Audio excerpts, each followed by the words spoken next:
Estamos en diciembre. Diciembre es el último mes del año, verdad de perogrullo. Todos estamos entre tristes, alegres, esperanzados, otros muy pesimistas, pero como país ha sido un gran año para la nación. Han ocurrido muchas cosas y siempre evaluamos al final de año un poco, tanto en términos personales como país. La prensa acostumbra hacer una evaluación de cómo nos ha ido en el año, cuáles han sido las cosas más positivas y aquellas que han dejado improntas muy negativas que se trasladarán al año siguiente. Hay que decir que la división del año es un hecho imaginario, porque el tiempo continúa y los hechos también continúan en sus efectos. Pero bueno, hoy empezamos a ver qué ha pasado en el año 2024 y en vez de tener una, digamos, visión profesional desde el periodismo, nos ha parecido bien tener una visión desde un ciudadano relativamente común, porque es un ciudadano que es un gran observador de la vida, tiene además suficientes días vividos como para hacer comparaciones y para ser un testigo un poco excepcional de lo que ha ocurrido en el país casi desde la muerte de Trujillo para acá.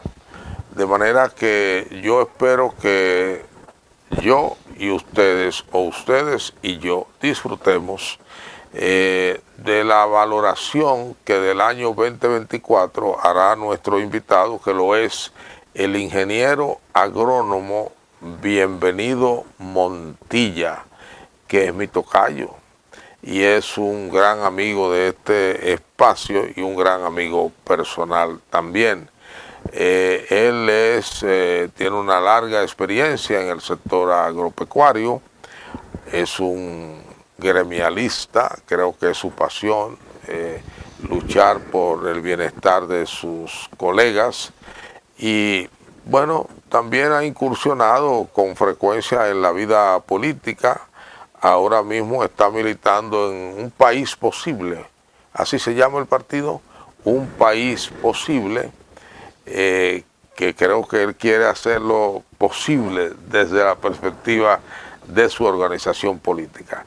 Les invito a que nos acompañen para que veamos cómo se ve el 2024 desde el mirador del ingeniero agrónomo Bienvenido Montilla. Ingeniero Bienvenido Montilla, bueno, me dicen que usted está más hermoso, más delgado, más listo para empezar el 2025. Nosotros que nacimos por allá por los años 50, Dios nos ha permitido ver unos días, ¿no? Hemos comido mucho. Sí, sí. Y hemos visto mucho porque todavía tenemos la vista que aunque nos amenazan con una intervención quirúrgica, uno se hace el loco y sigue mirando. ¿Cómo se siente? Muy bien, muy bien. Estoy muy agradecido de su invitación, como siempre, ya a este espacio de nosotros. No, y usted es un invitado de lujo siempre. Y usted planteó algo muy importante ahorita. Y yo me fui a la vida de uno. Nosotros somos, hasta ahora, Dios lo ha permitido, testigos presenciales, testigos vivientes de varias de la historia dominicana. Me refiero, yo básicamente, también usted, vivimos parte de la era de Trujillo. Sí, éramos adolescentes Éramos niños. cuando él lo mataron. Sí. Vivimos, yo que viví en la capital, vivimos el trayecto de transición de la libertad hasta las elecciones del 66, que ahí se transcurrieron muchísimos gobiernos, Sí, sí. muchísimos periodos. El Consejo de Estado, el profesor Juan Bosch, en los 5 días de Chavarría, el triunvirato, la guerra de abril, que la vivimos. Entonces, luego del periodo de Balaguer, los 2 años de Balaguer, después los gobiernos del PRD, los gobiernos del PRD, después Balaguer otra vez. O sea, todos esos periodos, esa historia dominicana, uno debe sentirse satisfecho de haberla vivido. Seguro. Haberla vivido. En la universidad, me acuerdo yo de la lucha por el $500,000, que era el presupuesto de la universidad, $500,000 de pesos. $500,000 para la universidad. $500,000 para la universidad y para el pueblo Libertad. O sea, todo ese periodo que nosotros vivimos, todas esas vivencias, le hacen a uno... Cansado, no, feliz. Sí. Subiendo la loma, nadie se cansa. Y toda esa consigna de... Y Balaguer está temblando. Y el pueblo está luchando. Después de eso tuvo casi 20 años en el poder. Y Ney Nival, Nival Ceja, todo esos periodos, la Guardia Colorada, le hace a uno tener una visión un poco muy clara de lo que es un año. Como usted le acaba de decir, un año es un periodo muy corto, pero no por eso dejan de transcurrir muchos hechos históricos. Así es. Que hay que tomarlo en cuenta. El año 2024 fue un año para la República Dominicana rico en acontecimientos. Y comenzamos que en ese año, en el año 2024, hubo el año en que estamos ahora. Estamos despidiendo Hubo 2 elecciones. Sí. Unas elecciones que se y un celebraron. fracaso. No, usted se refiere al 20. Sí. Pero en el 24 Sí. hubo elecciones separadas. Así es. Que fueron exitosas. Las elecciones del 18 de febrero, las municipales. La división del PLD. Eso fue en el año 20. Ya. En el 24 ahora hubo elecciones, el 8 de febrero, las municipales, y el 19 de mayo, las nacionales y congresuales. En estas elecciones del 18 de febrero, las municipales, tanto también la otra, 19 de mayo, el partido PRM, el partido oficialista del gobierno, arrasó. En las elecciones de febrero, el partido PRM sacó 126 alcaldes, el PLD 16 y la Fuerza del Pueblo 6. Ya en las elecciones del mes de mayo, del mismo año, Las nacionales, el partido oficial también arrasó, ganó el presidente Abinader de manera abrumadora y una supermayoría en los niveles congresuales, tanto de diputados como de senadores. Eso ocurrieron en esos 2 años, en este año, esos 2 acontecimientos. También en este mismo año se registró en el país un número significativo de feminicidios. Asesinato de mujeres. Asesinato de mujeres. Pero no solamente en ese caso, en el caso de la persecución, asesinato de las mujeres, que es un crimen execrable, Sí. condenable, el 16% de la cantidad de mujeres que murieron eran adolescentes, eran niñas, no llegaban a los 18 años de edad. Y esa marca... Probablemente niñas ya iniciadas en el mundo sentimental, Sí, ¿no? De las relaciones sentimentales. Pero legalmente eran niñas. Eran niñas desde el punto de vista de la edad, De pero la edad. ya incursionando en tareas propias de mujeres Sí. adultas. En el mes de octubre de este mismo año, también hubo un acontecimiento importante. Él se refirió a la acentuación que le dio el presidente de la República a la política migratoria. se anunció que semanalmente, toda semana iban a deportar 10.000 extranjeros, básicamente haitianos. Y en una semana se llegó a 11.000. En un momento en que Haití atraviesa una crisis, que lo que necesita de todo el mundo es generosidad. Sí, pero el número de haitianos ya aquí está, y ahora están llegando a niveles de delincuencia. Pero la responsabilidad de las autoridades que cuidan la frontera, ellos son los que lo dejan pasar. Sí, sí, ahí es porosa, una frontera porosa. Es corrupta. Sí, porque, y no solamente eso, no, ahí a lo que lastiman mucho es que en esa corrupción de la frontera, cuando agarran un vehículo, un autobús, un camión con ilegales, que lo conduce un militar. Pero además no lo agarran en la frontera.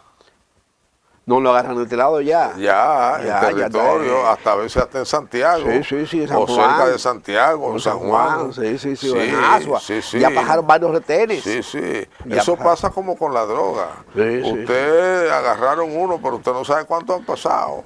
Sobre la droga, también este año, en diciembre, este mismo mes, diciembre, se incautó, se confiscó el mayor alijo de droga que ha habido casi en América Latina.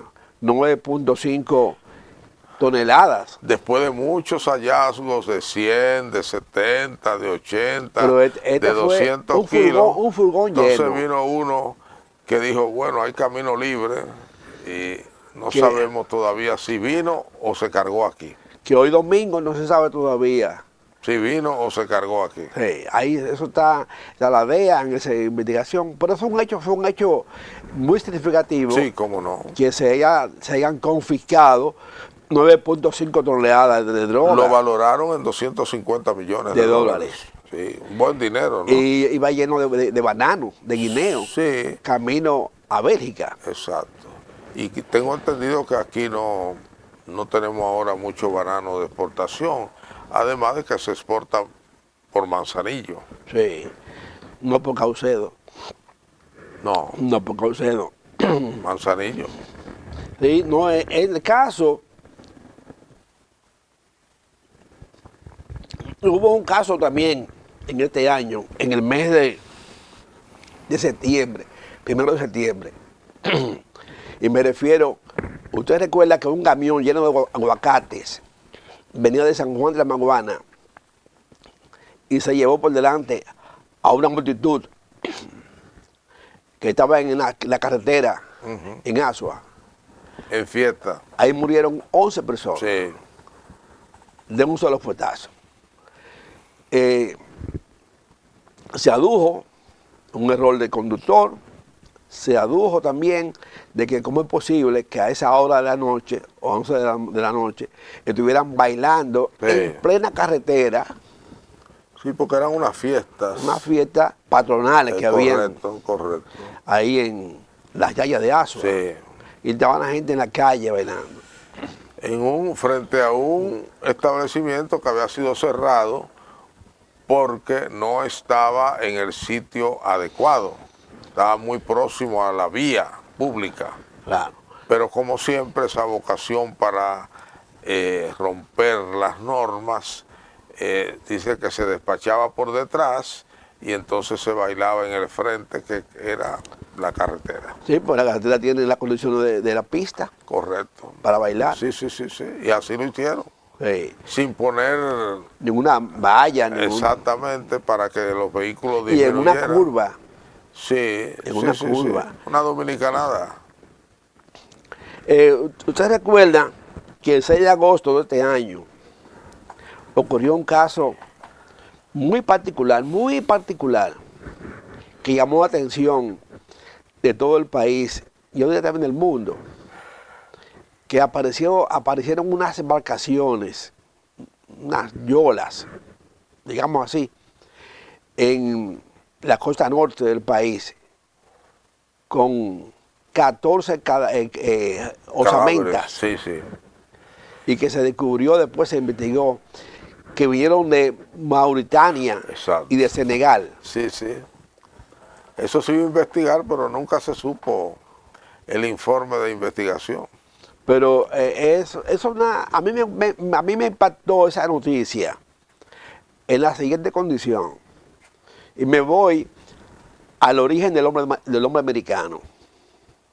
¿Del hombre dominicano? Del hombre americano. Americano. Americano. ¿Cómo usted ve que una vacación que sale a la deriva, el viento la llevó de África, termina aquí en la costa de la isla? Pero si usted mira el mapa, no estamos tan lejos. No. No estamos tan lejos. Así fue que vino Colón. Oh, pero claro. Colón vino así. Se extravió, iba para las Indias. El viento lo llevó y lo trajo. Exacto. Lo trajo a las Antillas. El viento y la fuerza del agua llevan a distancias enormes, ¿no? Sí. Y más si ya son cadáveres. Sí, sí. Probablemente murieron ahí mismo de inanición. No tenían que comer. Tampoco tenían cómo hidratarse. Murieron. Murió dentro de las vacaciones. Y la Yola siguió. Pero una de las condiciones, los objetos que descubrieron que dónde eran los celulares. Sí. Salieron celulares y la cédula y todo eso, pasaporte y todo eso. Sí, sí. Fíjese cómo es la vida, el mundo es pequeño. Sí, y ajeno, decía Benavente, el mundo es pequeño y ajeno, es ancho y ajeno. Vamos a un segmento para que usted siga su recorrido muy interesante de los registros ocurridos en el año 2024.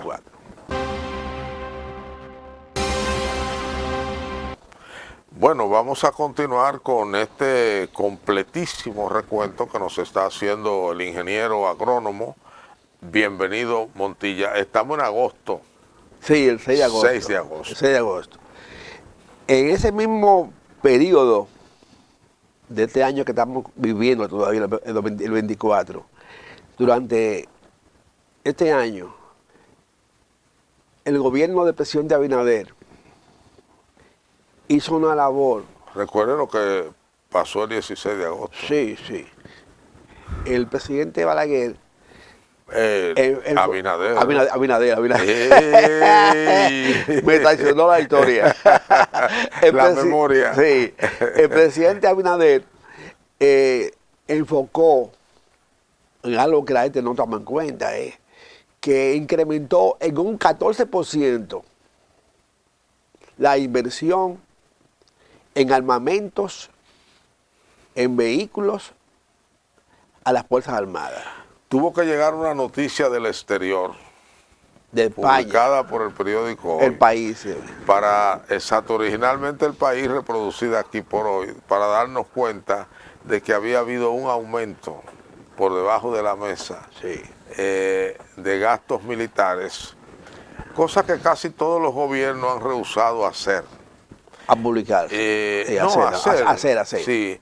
Balaguer sostenía, por ejemplo, que este país no tenía enemigos, porque nunca Haití ha sido un enemigo de República Dominicana, ni ha habido pretensión. Este es un país que tiene añales, como se dice, sin guerra. Uno de los países más pacíficos del mundo. Porque lo de Haití nosotros no pasa de 2 o 3 declaraciones a veces mal puestas y más nada. Pero eso trajo un deterioro al interior de las Fuerzas Armadas, tanto de armamentos como de instalaciones militares, y me parece que fue una gran decisión del gobierno, que además es un gobierno que le gusta gastar. A mí me gustó esa inversión, porque aquí hay un problemita. Después, en la guerra de abril, yo lo viví, se evidenció. Profesor, 59 años. Yo lo viví. Se evidenció el potencial de armamentístico que tenía Trujillo. Aquí había muchos aviones. Mucha Cristóbal, FALS. Sí. Aviones de la Segunda Guerra Mundial, hay que decirlo. Pero no es muy lejos, porque cuando Trujillo compró los P-51, En el año 52, la guerra mundial tenía nada más 7 años de haber concluido. Leonel compró a Brasil aviones. Los Tucanos. Exacto. Pero el presidente Para Abinader... atacar supuestamente la introducción de drogas en el país, para impedirla. Sí. El presidente Abinader también invirtió en aviones. Sí, sí. Y en helicópteros. Y hay lo siguiente, yo estoy de acuerdo con esa inversión en el sentido siguiente. Sucede lo que pasa, mire. Las bandas delincuenciales que están en Haití están bien armadas. Porque más de 5.000 fusiles hechos en Colombia, modernos, están en manos de ellos.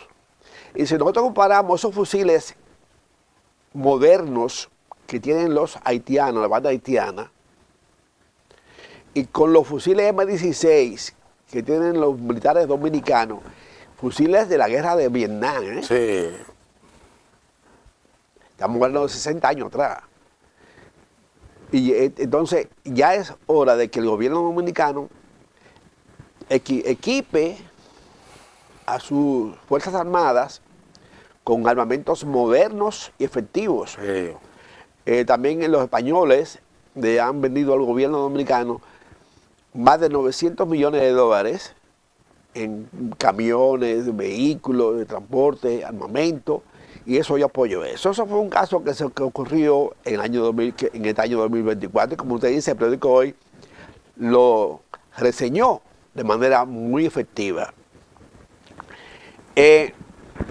Una vez se instala el nuevo gobierno de la reelección del presidente Abinader en agosto, se pone en evidencia ya la como le dije, super mayoría en ambas cámaras. Y el presidente aprovecha esa coyuntura política, claro, la tiene en su favor, e introduce el proyecto de reforma fiscal. Pero anuncia otras 10 reformas. Sí, la reforma laboral. Ninguna de las cuales ha podido pasar. Sí.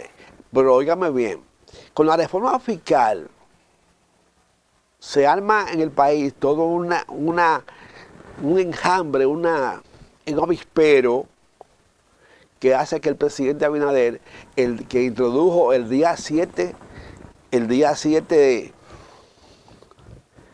de octubre, el proyecto de reforma fiscal. Pero comenzó a hablarse en pro y en contra de ese proyecto desde el 16, sí, desde el anuncio. Cuando lo introduce el 7 de octubre. Y cuando comenzaron a filtrarse algunos elementos de esa posible reforma. Y ya empieza la gente a protestar y todos los sectores y esto. Sí, porque la reforma era dura. Usted iba a pagar ITEVI por un aguacate. ¿Usted sabe qué tiempo duró el proyecto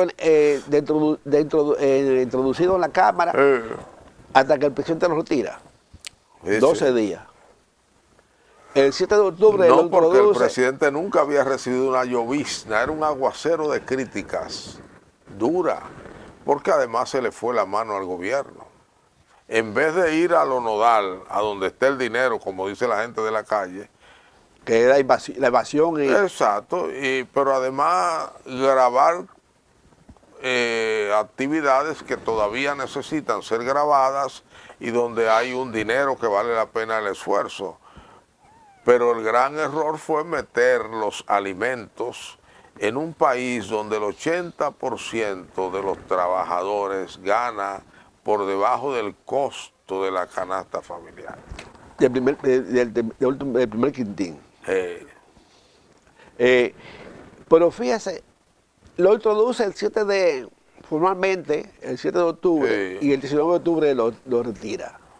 Ese acontecimiento fue un acontecimiento histórico. Sí, sí, que sí, merece... sí. Y muy significativo porque parecería que congeló las otras reformas. Sí, sí, sí. Y además uno se explica porque el presidente, no, el gobierno presentó esta reforma fiscal como una iniciativa, como un tema de vida o muerte, que el gobierno no podría sobrevivir sin ella. Sin eso, ¿cuánto era? 325 mil millones de pesos. No, 125 mil millones sí. adicionales. Sí.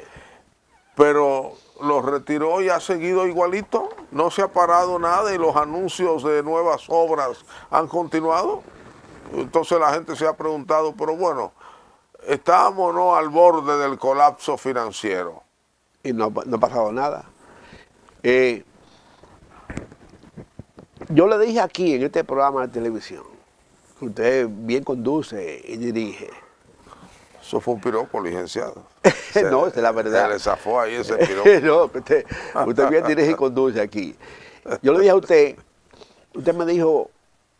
me preguntó a mí que yo pensaba sobre la introducción casi simultáneamente de varios proyectos de ley, de modificación del Código de Trabajo, el Código Laboral, como le decía, sobre la reforma fiscal, otro más que introdujo. O sea, como 4 o 5 proyectos de modificación. Las fusiones, las funciones institucionales.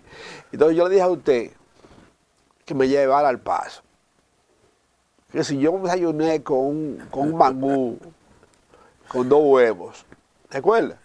Que ya a las 12 del día me voy a con un sancocho, porque no le puedo digerir todo al mismo tiempo.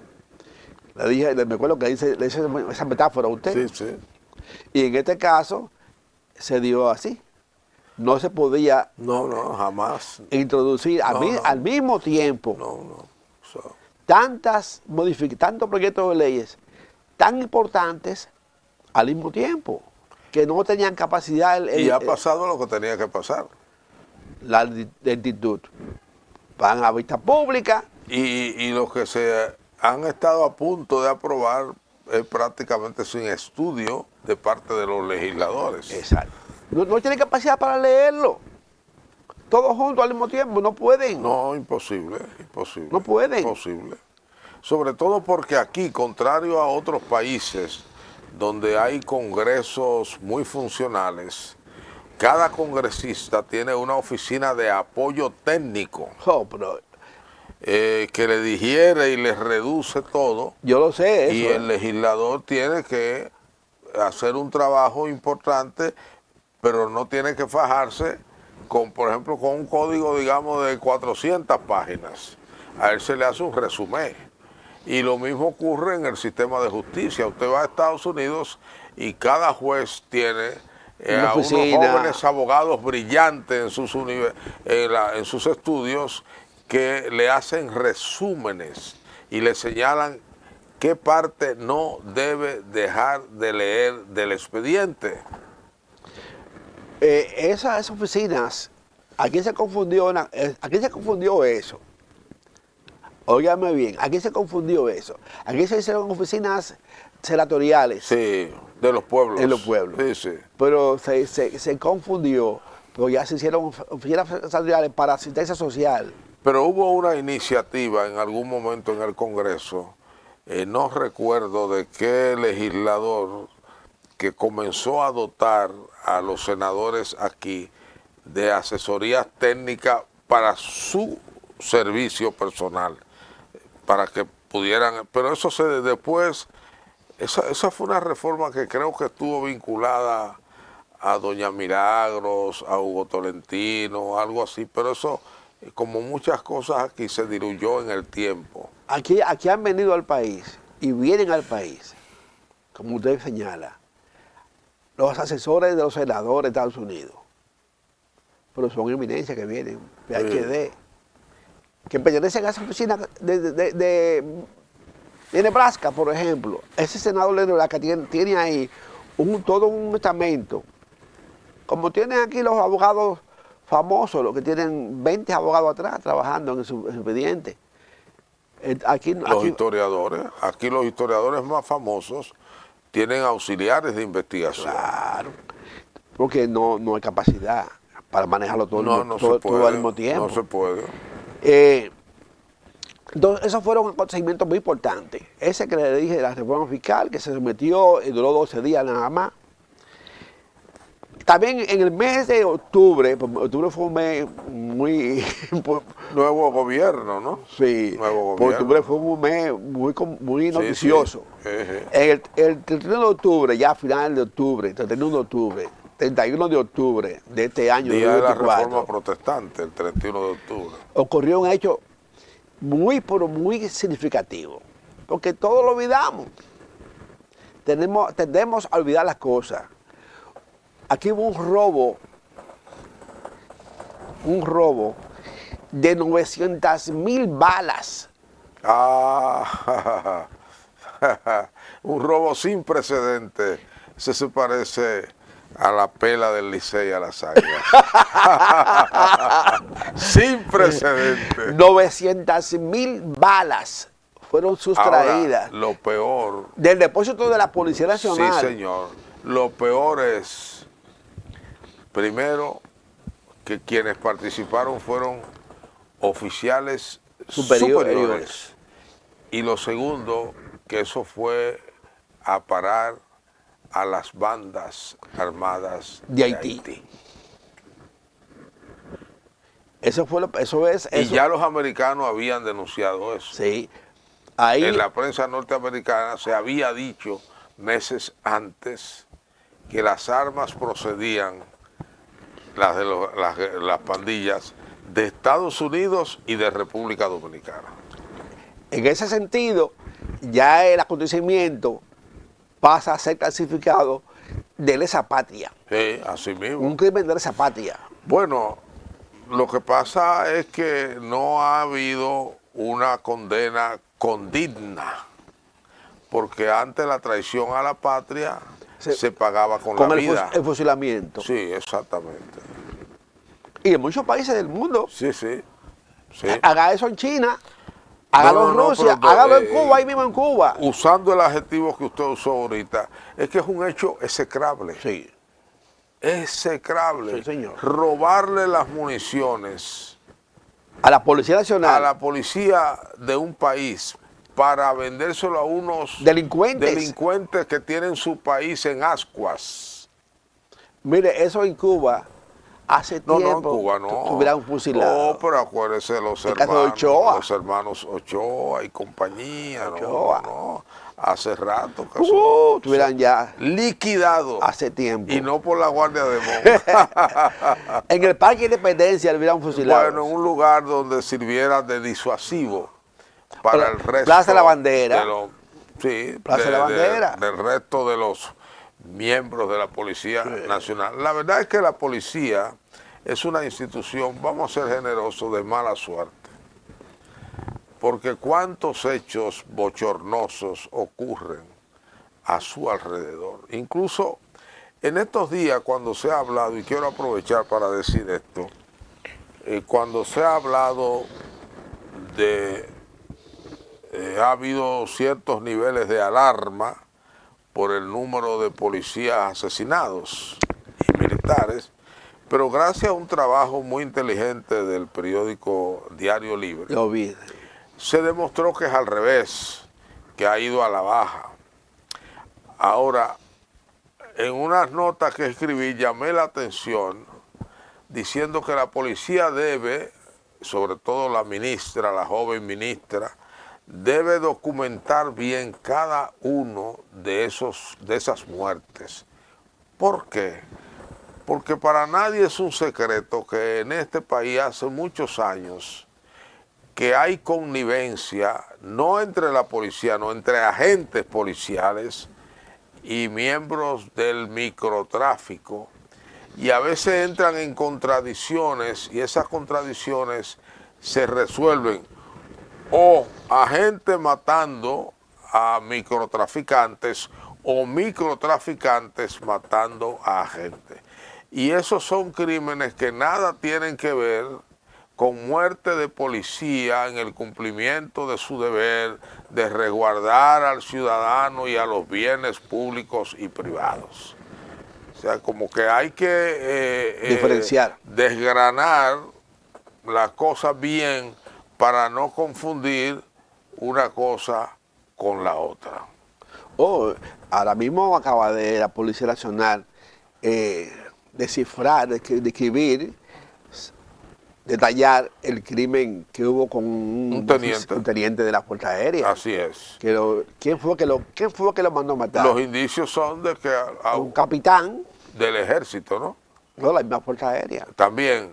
Habría que ver qué hay de por medio, porque se recuerda una vez que hubo hace 7 u 8 años un crimen famoso por aquí, por San Isidro, creo, de un oficial, mató a otro oficial. Y el tema era sentimental. Pasional. Sí.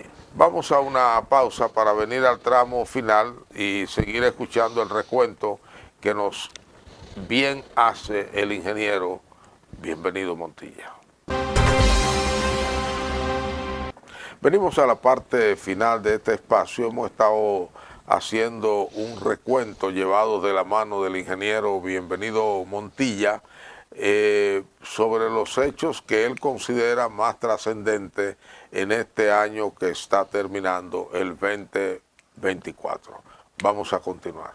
Sí, yo termino ahí ya con el país y quisiera, estos poco tiempo que nos queda, narrar brevemente los acontecimientos mundiales. Ya.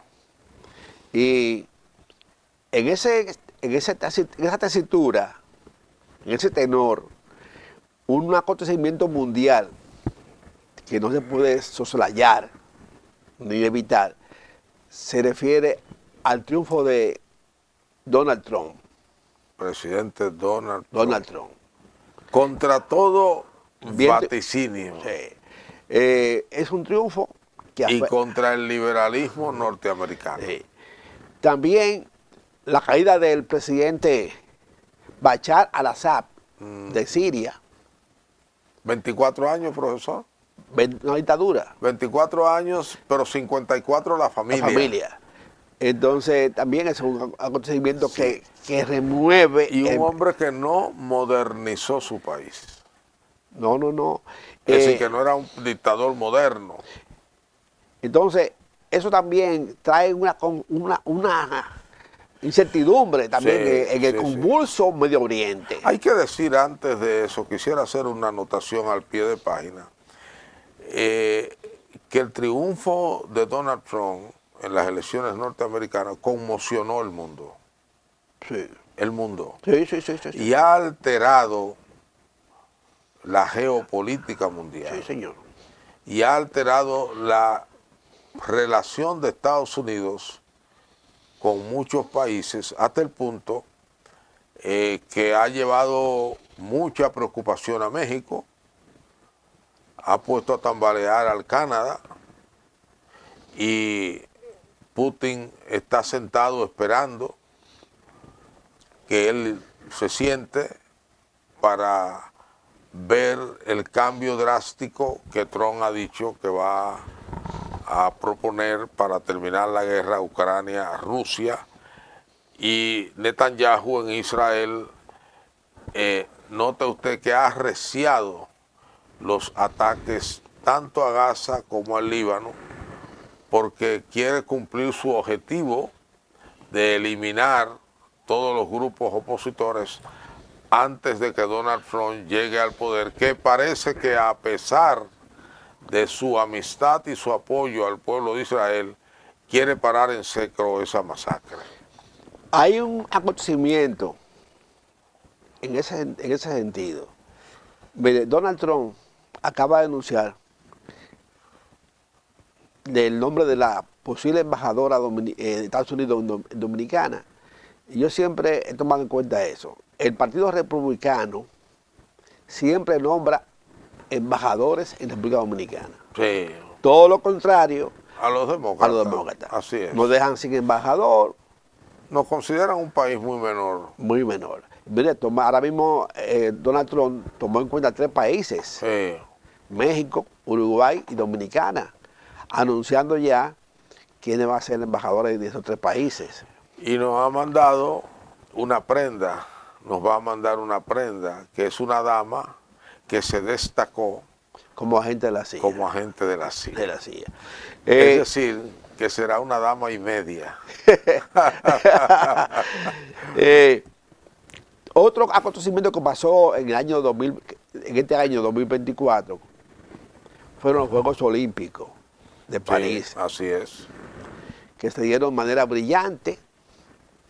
Hay un caso que yo lo vi, todos lo vivimos, que vimos jugando voleibol de playa debajo de la Torre Eiffel.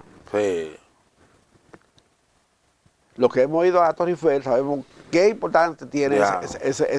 que pusieron arena debajo de la Torre Eiffel Sí. y jugaron voleibol de playa. así es. Le dio lucidez a Sí, París. sí, cómo no. Porque París fue la sede, El país quedó, como siempre. nuestro país quedó bien. Los países que hacen los Juegos Olímpicos quedan engrandecidos. Sí, pero nosotros porque cada país quiere superar al otro. Pero Dominicana quedó bien también en los Juegos Olímpicos. Pero nosotros, el orgullo se elevó allá, Sí, no. al pico de la torre Quedamos Eiffel. en el medallero. Seguro.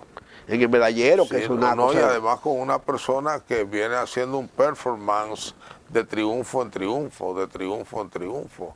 Una muchacha que Maribel nos Paulino. llega de los lugares más humildes. De San Cristóbal ahí. Sí.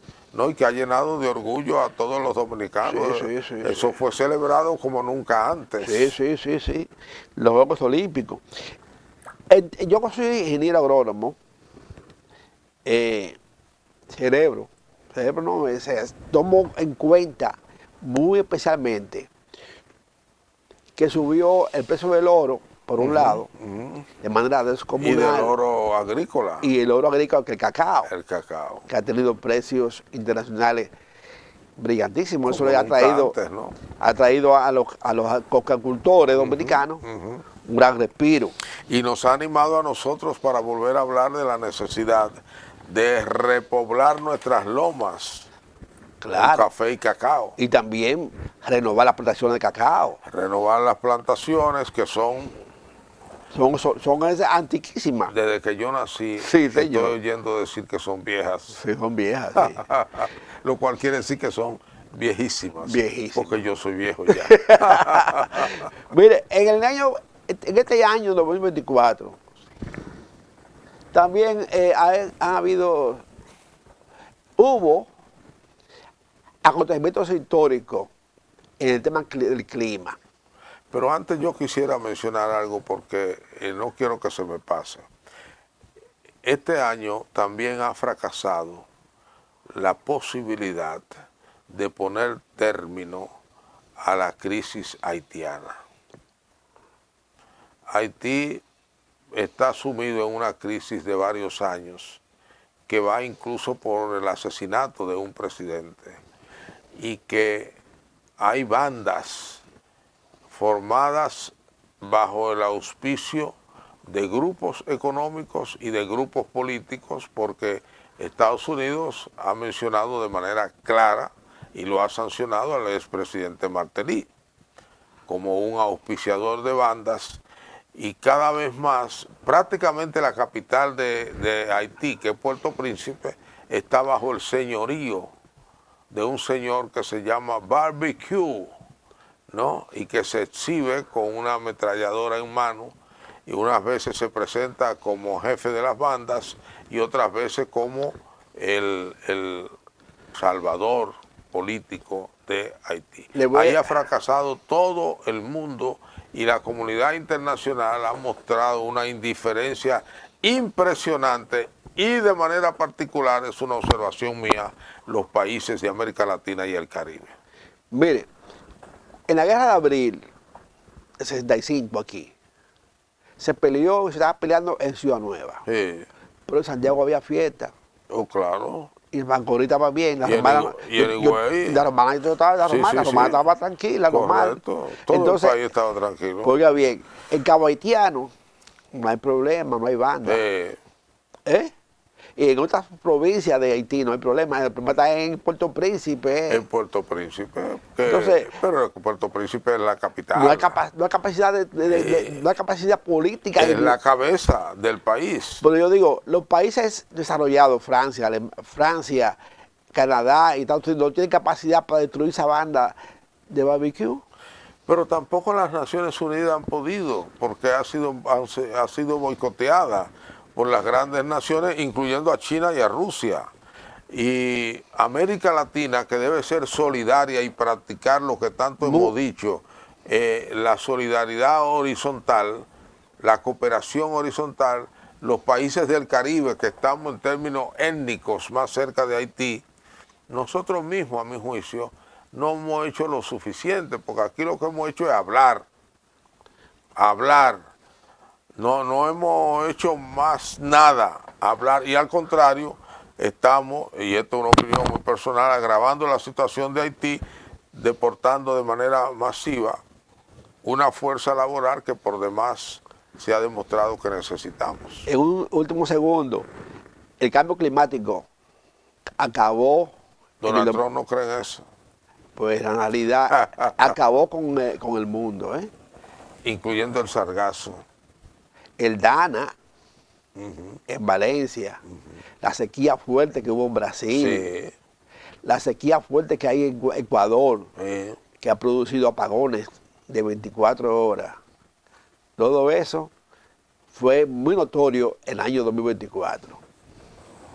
Bueno, yo le agradezco ese esfuerzo académico, hay que decirlo así, académico y periodístico que usted ha hecho para, desde su mirador, el suyo, mostrarnos de una manera, a mi juicio, muy eficiente los grandes hechos locales y algunos internacionales que han marcado y que de seguro van a seguir marcando en el 2025 el acontecer mundial.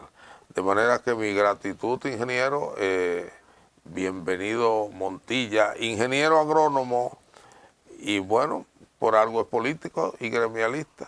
Bueno, la gratitud es recíproca. Van a decir que nos estamos dando bombo mutuo. No, yo me siento... Yo le deseo buenas Navidades y le deseo buena Semana Santa y una recuperación total de su sueño. Gracias. Igualmente. Y a ustedes gracias por igual. Nos vemos en el próximo programa.